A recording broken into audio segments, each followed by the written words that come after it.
MTN News, this is Montana This Morning. Pretty quiet here on Harrison Avenue right now, but in just a little while, the 4th of July parade going to be making its way right down through here. We're going to talk about that coming up.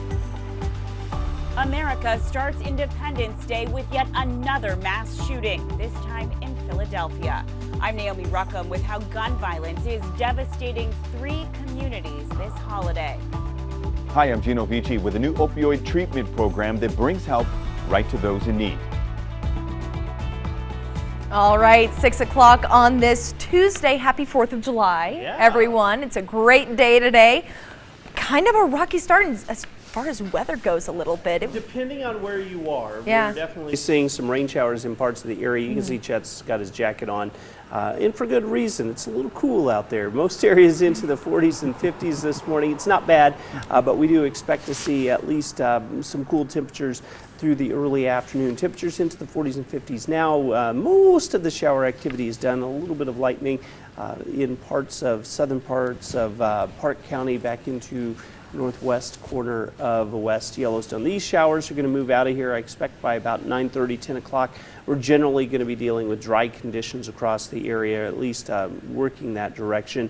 Daytime temperatures expected to only be into the mid-60s. More sunshine through the afternoon, both east and west of the Divide. I'm going to talk more about what you can expect, including air quality issues that we're keeping an eye on. That's coming up in just a few minutes. All right, thank you very much, Matt. Now, MTN's Chet Lehman has been live all morning long over in the mining city before the parade kicks off at 10 o'clock this morning. Now, Chet, you're over on Harrison Avenue. It's quiet now, but it won't be for long, right, Chet?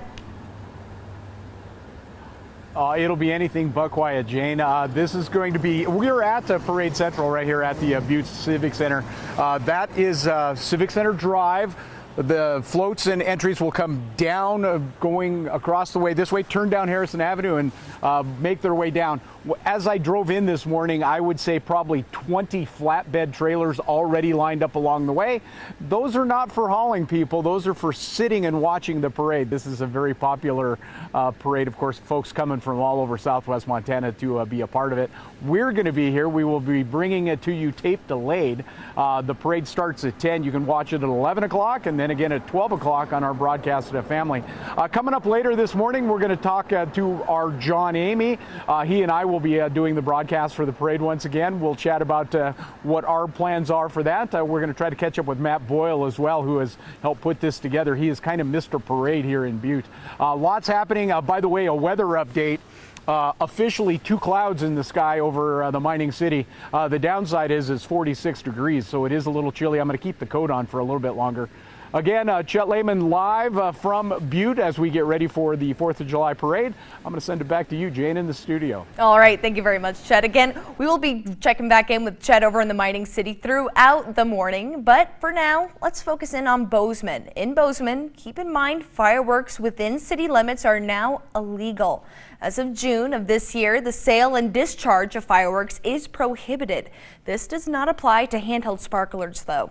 According to the city website, anyone to be selling or lighting off fireworks will have the firework confiscated and face a $500 fine. As MTN's Jolie Silly reports, people in Bozeman will still be able to watch fireworks on the 4th.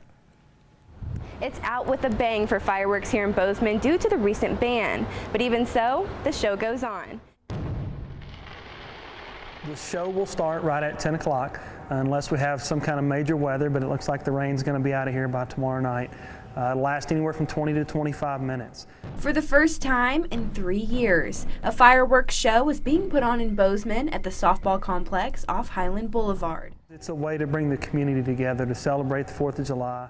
Bozeman Fire Chief Josh Waldo is encouraging folks to kick back, relax, and enjoy the show. But we would encourage folks, don't come to Highland. That's probably not the best place to view these things. You'll be looking straight up as you'll be right underneath them, and it'll be extremely loud right there. But luckily, there's plenty of spots in town that offer a better view than the softball complex. Like the Armory, that just so happens to be sponsoring the fireworks show, helping the city pay for the $30,000 to $40,000 display. I think it's going to be a stunning night for individuals to come and enjoy and to be here for the evening. Director of Food and Beverage at the Armory Hotel, Eloise Shear, says as folks dine on their sky shed, they'll have the perfect vantage point to watch the fireworks show. And from here, not only will we see the actual fireworks show happening, but we'll probably see some local neighborhoods going off, so great views. For more information on the fireworks show, you can visit our website. Spread out amongst the community. Again, it's a commercial show. You'll be able to see these things from many, many places. In Bozeman, Jolie Salee, MTN News. Thank you very much, Jolie. Now switching gears over to the national scene, at least 5 people were killed and 2 children were injured in a shooting in Philadelphia last night. It's the latest of 3 mass shootings over the long 4th of July weekend. Naomi Ruckham has the latest on the investigations into these tragedies.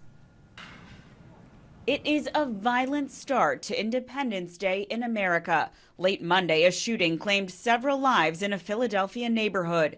Police say a gunman in a bulletproof vest shot at random over multiple city blocks. As they were scooping up the victims and preparing them for transport to the hospital, they also heard multiple gunshots up the street. Police chased the man into an alley where he eventually surrendered. 2 boys were also injured, a 13-year-old and a 2-year-old. Both are in stable condition. We're canvassing the area to get as much as we can to identify witnesses, to identify where cameras are located, and do everything that we can to figure out the why behind this happening. The shooting comes just 1 day after gunfire rang out at an annual holiday cookout in Baltimore. 2 people were killed and dozens were wounded, most of them teenagers.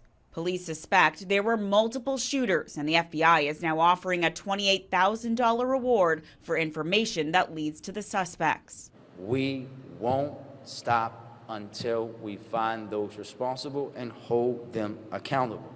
We won't. And in Kansas over the weekend, a shooting at a busy nightclub.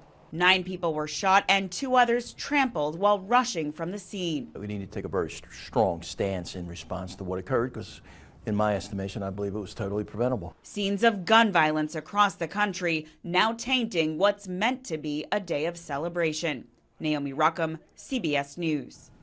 Now, in other national headlines this morning, with the opioid epidemic raging across the country, a new program is aiming to help treat opioid addiction by bringing treatment options right to those in need, especially in underserved communities. Gino Vicini has more from Detroit. I think it has a huge potential. Dr. Sherry Eliz is heading up a new pilot program recently approved by the DEA and the state of Michigan that could have a huge impact on opioid abuse disorder treatment options for underserved communities. A lot of our clients are those that have no access to treatment facilities. Dr. Eliz is talking about this fleet of custom-built specialty buses designed to target underserved communities like homeless shelters, nursing homes, correctional facilities, and neighborhoods with little to no options. The mobile units are scheduled to be rolled out in just a few weeks and will provide full treatment services. So some of these buses will be for group therapies. Some of these buses will be registration. Some of these buses will be for counselors and doctors, and the other buses will be for methadone dispensing. Naveed Syed is the CEO of Quality Behavioral Health in Detroit. He's operated this center for nearly 3 decades and says these mobile units are exactly what the community needs to help fight the opioid epidemic. A lot of people are losing their lives and killing themselves by overdosing. CDC numbers show that overdose deaths have been rising, with 110,000 just last year. 2/3 of those overdoses involve a synthetic blend of opioids like fentanyl. So this is the time where we want to help, and I'm really happy that I can do something. Advocates are optimistic about the good this program will do for the community. I'm Gino Vici, CBS News, Detroit. Now, NASA is getting ready for a busy return of a very important space mission that could rewrite what we know about our place in the universe. National correspondent Clayton Sandell got an up-close look. 7 years after launch and a truly historic mission to gather a sample from the surface of an ancient asteroid, the OSIRISREx mission will be coming to an end in September. Now, this is a mock-up of the capsule behind me here, and the reason we are here is teams are working on the recovery process. They want to make sure they know exactly how to protect that precious cargo inside that scientists hope will answer some big questions. After leaving Earth in 2016 and liftoff of OSIRISREx, its 7-year mission to boldly go to to the asteroid Bennu and back. OSIRISREx is headed home, but it's not coming back empty-handed. Tucked inside the 100-pound capsule is a couple handfuls of rocky debris scoured from the surface of an asteroid called Bennu. This is the sample collector. Principal investigator Dante Loretta says that cargo is a scientific bonanza, potentially revealing secrets about the formation of our solar system and maybe how life began here on Earth. I've been poring over origin of life research. I do believe we have some new ideas, we have some key tests, and we are going to at least move the needle on this problem. But first, the team has to stick the landing, set for September 24th in the Utah desert. Targeting the spacecraft towards Earth, making sure we've got everything just right, releasing the sample return capsule, so there's a lot to do. At the Lockheed Martin campus in Littleton, Colorado. All right, so now they're beginning the actual recovery of the SRC. We got an up-close look as the teams practice how to retrieve the capsule and make sure that sample inside isn't contaminated. There are no do-overs. We need to be ready to get the sample and make sure that we preserve it as efficiently and quickly as possible. Next, the sample container will be taken to a specialized clean room. We start to take away the parts that aren't relevant for science, the heat shield, the back shell, the avionics, and things like that. Inside there is a canister.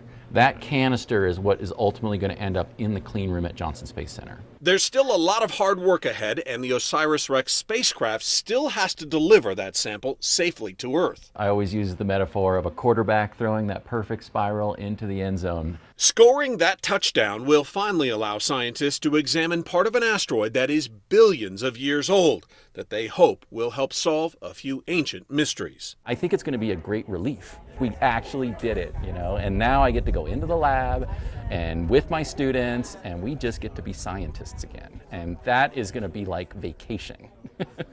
Clayton Sandell, Scripps News, Littleton, Colorado.